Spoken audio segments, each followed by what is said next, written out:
Bulletin की शुरुआत करते हैं बड़ी खबर के साथ। इलाहाबाद हाई कोर्ट की लखनऊ खंडपीठ ने यूपी के निकाय चुनाव में ओबीसी आरक्षण को लेकर निर्णय दे दिया है। हाई कोर्ट ने ओबीसी आरक्षण को रद्द करते हुए फौरन चुनाव कराने का आदेश दिया है और हाई कोर्ट ने सरकार की दलीलों को न मानते हुए अपने फैसले में कहा कि ट्रिपल टेस्ट के बगैर ओबीसी को कोई आरक्षण न दिया जाए। ऐसे में बगैर ओबीसी को आरक्षण दिए स्थानीय निकाय चुनाव कराए जाए। वहीं पर हाईकोर्ट के द्वारा ओबीसी आरक्षण खत्म या रद्द किए जाने के फैसले पर मुख्यमंत्री योगी आदित्यनाथ ने ट्वीट किया है और उन्होंने कहा कि सरकार पिछड़ों का हक दिलाने के लिए सुप्रीम कोर्ट तक जाएगी। वकीलों का कहना है कि कोर्ट ने सभी तथ्यों को बारीकी से समझकर फैसला सुनाया है और सरकार बिना ट्रिपल टेस्ट के ओबीसी को आरक्षण देना चाहती थी, इसीलिए कोर्ट ने आरक्षण पर रोक लगाई है।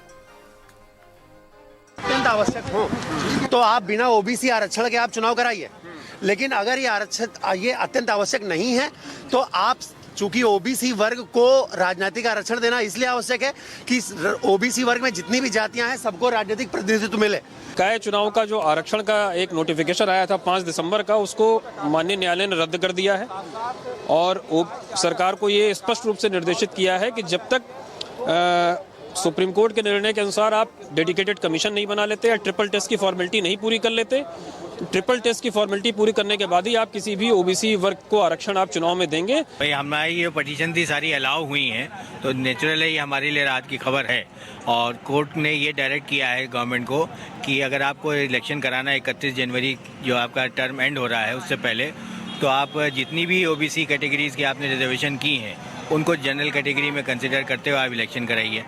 हमारी पिटीशन पूरी तरीके से अलाउ हो गई है। जो वैभव पांडे ने जिस चीज़ के लिए मुकदमा दाखिल किया था वो उसमें सफल रहे और राज्य सरकार का जो ये एक्शन था कि वो बिना ट्रिपल टेस्ट कराए ओबीसी को आरक्षण दे रहे थे, उस पर माननीय न्यायालय ने उस एक्शन को निरस्त कर दिया। यही जो होना था यही होना था। गेंद अभी भी सरकार के पाले में ही है, बट जो निर्णय है वो सर्वमान्य है, अच्छा निर्णय है और यही मैं चाहता था।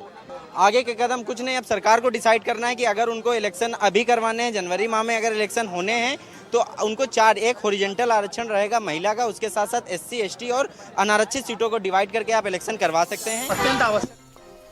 ओबीसी निकायों में ओबीसी आरक्षण पर हाईकोर्ट का फैसला आने के बाद ओबीसी की राजनीति भी तेज हो गई है। प्रदेश सरकार जहां पर पिछड़ों के हितैषी होने का दावा करते हुए उनको किसी तरह के नुकसान न होने की बात कह रही है, तो वहीं पर विपक्षी दलों ने इस मामले में सरकार पर बड़ा हमला किया है।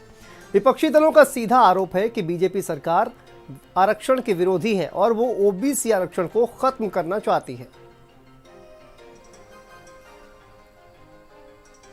2022 में होने वाले नगर निकायों के संबंध में आज माननीय उच्च न्यायालय का फैसला आया है।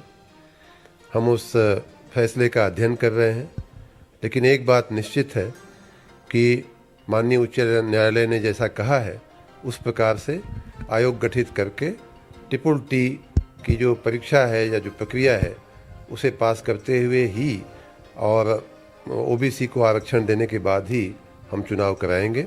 अपने ओबीसी सहित एससी एसटी समाज के सभी भाई बहनों के साथ हैं, उनके हितों की पूरी चिंता करेंगे, पूरी व्यवस्था करेंगे। सब फर्जी बातें करते हैं, विपक्ष पूरी तरह से डिरेल्ड है और मैं कह सकता हूं कि विपक्ष पूरी तरह से हताशा में है। पिछड़े वर्ग के आरक्षण को लेकर के कोई समझौता नहीं है और माननीय उच्च न्यायालय ने जो भी आदेश दिया है उस पर कोई टिप्पणी नहीं है, आदेश का अध्ययन करेंगे, लेकिन पिछड़े वर्ग के आरक्षण की प्रक्रिया को पूरा करने के लिए जो निर्णय लेना है वो बैठक के बाद लिया जाएगा। बहुत ही दुर्भाग्य है कि हमारा पिछड़ों का हक छीना जा रहा है और ये केवल पिछड़ों का हक नहीं छीना जा रहा है। भारतीय जनता पार्टी सत्ता में रही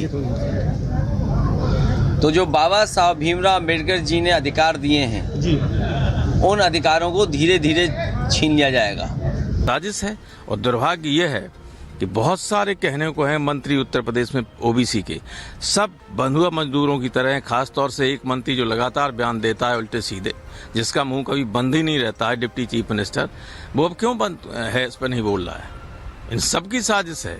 वोट लेंगे, पिछड़ों के बल पर सरकार बना लेंगे और पिछड़ों को ही लगातार धोखा देने का काम कर रही है। देखिए, हाई कोर्ट ने फैसला दिया है तो हाई कोर्ट ही सर्वोपरि नहीं है।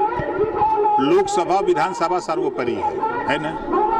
और बाबा साहब डॉक्टर अम्बेडकर ने जो संविधान में व्यवस्था दिया है 27% रिजर्वेशन पिछड़ों को, 22.5% शेड्यूल ट्राइब्स को, 10% आरक्षण सामान्य गरीब वर्ग, तो आरक्षण लागू होगा।